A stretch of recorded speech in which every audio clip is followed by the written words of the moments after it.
Hi everyone, I am Jake Parmenter and I'm a student in Mr. Bull's psychology class, and I was doing an interview with my special guest here. Would you like to introduce yourself? Yes, hello everyone. I am Jeremy Love. I'm 17 years old. I go to Explore Academy and I have bipolar disorder. So do you mind if I ask you a few questions here today for the class? Of course. So in Mr. Bull's psychology class, we're really looking at the DSM-5 and how, and about all mental disorders ranging from eating disorders all the way to severe mental disorders like bipolar and depression. So we have a couple questions, my group and I, that we would like to ask you today. First, starting off, is there anything you'd like to get out of the way to maybe have people really know like the exact facts about bipolar disorder? More like, what's your definition of bipolar disorder? I think that my definition of bipolar disorder is I'm unable to control what moods I'm feeling at what times, and so no matter what's going right in my life or what's going wrong, it's like my mood can be very different than what I should feel. So if everything is going right in my life, but I can still feel depressed or in a very low state because of my bipolar disorder, and also the other way around, everything can be going terribly in life, but I'm in such a manic state that none of it matters, and I still feel like I'm on top of the world. So it's really a defining factor of like not what's going on in my life that determines how I am, but my disorder. So would you consider your bipolar disorder a large part of your life? I think that it's a very big part of my life. I don't think that it defines me, but I think that like it affects me in a lot of aspects, such as like school, family, friends, relationships, and it's a stepping stone in almost every situation. Any goals that I want to achieve, I have to look at my bipolar disorder as something that I have to get through in order to achieve that goal, no matter what it is. Has your state of mind really been the same way with bipolar disorder? Like did you first get it, did you like break down and immediately think the world was over for you, or did you have that same state of mind, like it doesn't affect me? I think like when I first got it, it was really shocking. It was really scary because like all of that I knew about bipolar disorder is like crazy people have it. And so in my mind I was just thinking like I'm a crazy person. And so that was just really scary for me. And over time I've learned that I can accept it and I can still be who I am without that defining me. So moving on to some of the bigger questions, getting into your family life, how does you having bipolar disorder really affect your interactions with your family?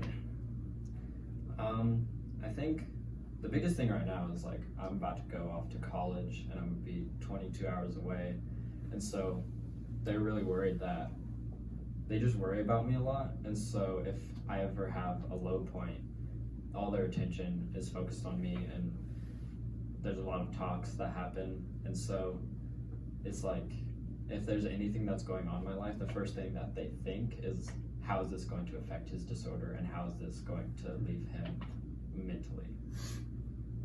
And so there's just like a lot of controversy in my family about that, I guess.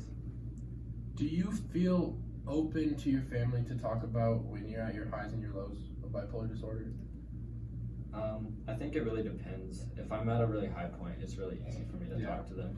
But at like lower points, it really depends. I've been at such low points to where I just had to, or else, I might not be here right now.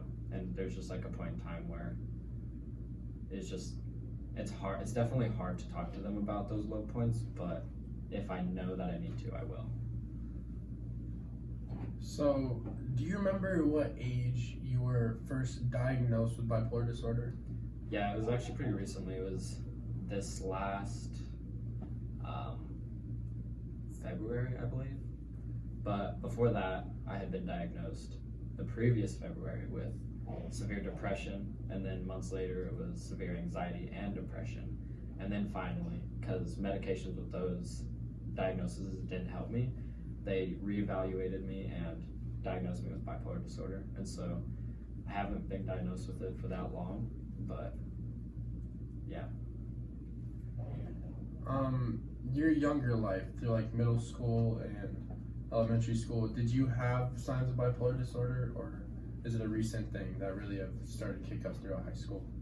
The symptoms of any mental health issues within myself didn't really start showing up until like late 8th grade and freshman year, because I was homeschooled and so I was alone a lot, and so that took a lot away from me. I had no friends, and so a lot of the symptoms started to show around 9th grade, and that's when it got really bad.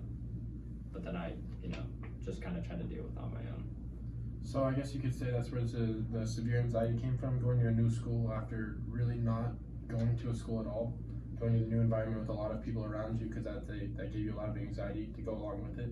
Yeah, it was definitely a lot of anxiety of, I need to be perfect so I can have friends, or I'm just going to end up friendless for the rest of my life. So it was a really scary process, but also exciting. So even the exciting times is like, so something crazy is that my therapist told me is that anxiety and like being scared and excited, it uses the same chemicals in your brain. It's just how you decide to interpret it. And so even in those like exciting times, it was like, it's anxiety because of my mental disorder.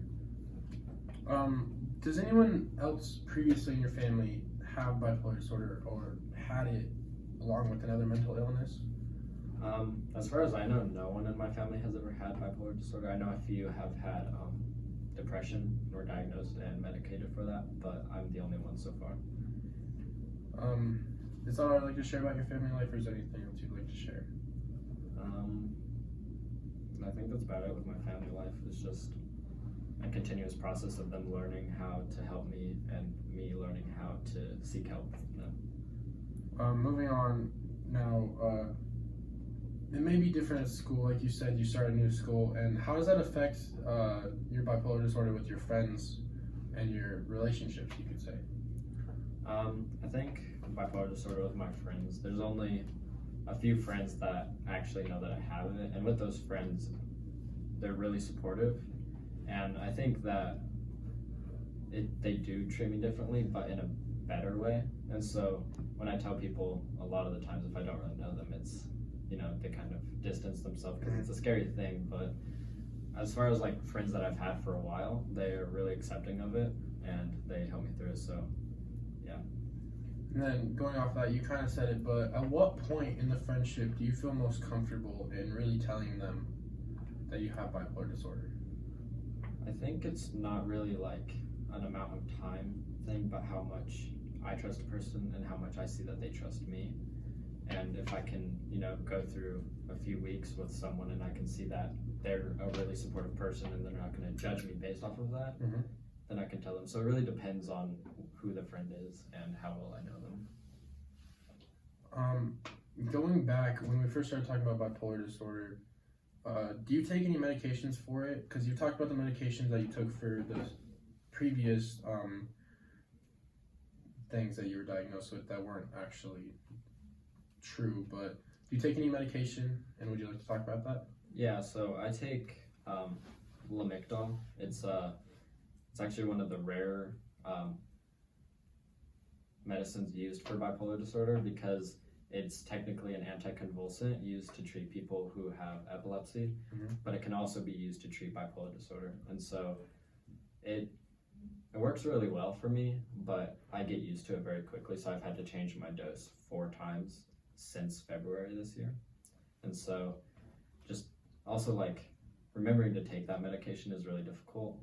Or sometimes I don't even want to because I'm at like such a high point in my life where it's like, I feel so great. Why would I want to, not feel this way? And so it's just like taking that medication is definitely a big part of my life. Can you expand on what you meant by you've had to change your doses because you got used to it? Yeah, so like when you start a medication, you go through, or anything, it's called habituation, and your body isn't used to it at first, so it changes and your body feels that difference. And so when I first started with a new dose, it's like I can feel it actually working and everything's just kind of leveled out and everything. I don't have such high highs and such low lows. And so after a while, my body gets used to that dosage, and so I have to get a new one. And that happens with a lot that happened with a lot of my other medications, but this one specifically happens a lot quicker, and so I have to change it out more quickly. My body gets used to it faster. So would you say through that your body gets used to it faster, that it doesn't affect like you're going back up to the super high and super lows, or they're like shortening in distance between the super high and super lows, or what do you mean by that? So towards like the latter half of a new dosage, when it's starting to wear off, what I've noticed is that the highs are really, really high, like even higher than they were before I was diagnosed, and the lows are extremely low, and it's the changes between moods or states is more rapid, and so usually it'll be changes of like manic of 2 weeks and then low state of 2 weeks, but as it wears off, it's like can get down to 1 week or a little less. And so that's probably the scariest part of it, because it's very hard to tell what mood I'm going to be in the next day. And so that's the hardest part of like getting used to a medication. So moving on, mental illnesses, including bipolar, have always been like a very large talking point of society. How do you think it's changed from like when you first were diagnosed with it, or even in your earlier life, how it was like only like, I wouldn't say like psychos, but only crazy people have bipolar disorder, to now? Do you think it's changed how people accept it? I think the acceptance of mental disorders as a whole is becoming more acknowledged, or acceptance is becoming more of a common thing. But I think that there's definitely a lot of progress left to go, because I've seen like when somebody comes out about mental illness in the comments, it's like some people are really supportive, but then a lot of people are like, you're crazy, you're psycho, or just make jokes about it. And I think that in media, it's not taken seriously unless something serious or dangerous happens to someone. Do you think public figures like, let's say, Kanye West, or even like Demi Lovato, do you think they've done a good job in representing how anyone can have bipolar disorder and how it affects people around them? I think Kanye West specifically, he represents it well by being so, like, within his lyrics, he's very open. He doesn't really hold back. Mm-hmm. And so he'll say whatever's on his mind about a subject. And I think just seeing his personality through his music and how he accepts his bipolar disorder as a part of him, and like takes control of it himself instead of letting it control him. And I think that's something that's very important, is knowing that you have a mental disorder. It's not the mental disorder having control of you. And so I think that it is well represented by celebrities that I know of that have bipolar disorder. So I was reading up on this, and I heard a fact that in the US, 1 in 5 students are diagnosed with a mental disorder, largely bipolar. Do you think that number is reasonable, or do you think that it's... I think it's really hard to tell, because bipolar disorder is something that's very hard to diagnose, so it can be very easily misdiagnosed, or it can go even unnoticed in some cases. And so I think, especially within teens and in public schools, it's a number that could be much bigger, or a number that could be much smaller, just because our bodies and our brains as teens go through a lot of changes throughout coming of age. Mm-hmm. And so I think that any numbers around that are probably, most accurate from what they gather, but it's hard to tell if they're gathering the right or all of the information. And I don't know if there's any correlation, but ever since, let's say like Columbine or Sandy Hook, but ever since large incidents like that in schools and school safety, there has been a large spike in people coming out about their mental disorders, or just people with mental disorders in general. Do you think that the school safety had a large part to do with your bipolar disorder?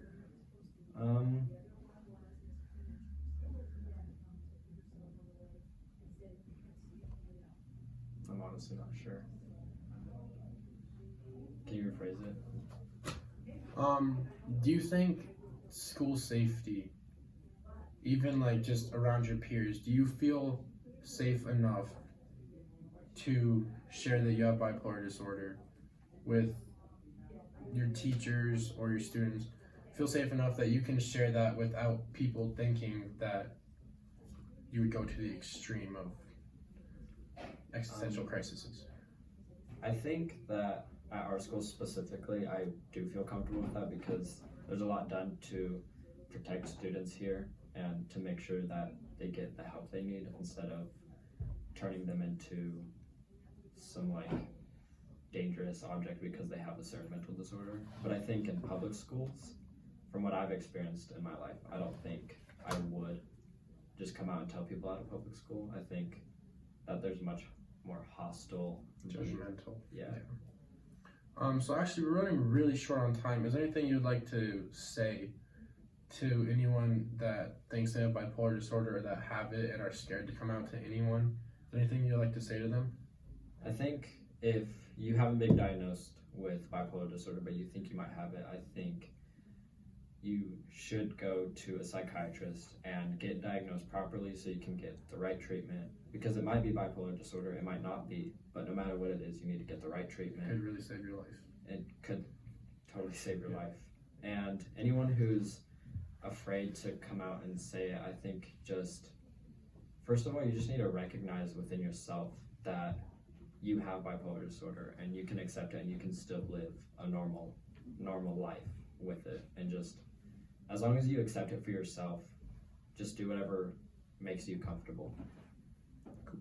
Thank you.